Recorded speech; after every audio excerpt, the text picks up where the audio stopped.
Kim Howard, and I sit on the board of directors for Majestic Hills Ranch.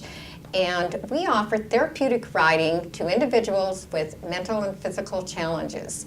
Our mission today for the children from Hope Kids is to give the families an outing where they can enjoy the beautiful surroundings at the ranch and also go for a hay ride, a pony ride, play games, have a barbecue.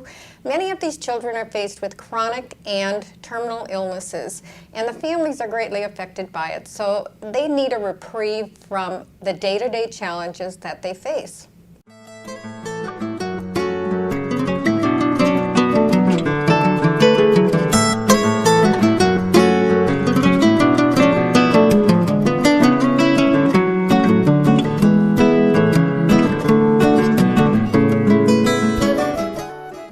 Dream is to be able to provide this wonderful therapy year-round and to have volunteers year-round to support the riders.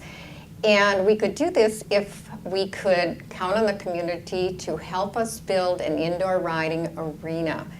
And we really look forward to our community's support and the help from many, many foundations. And thank you for your continued support.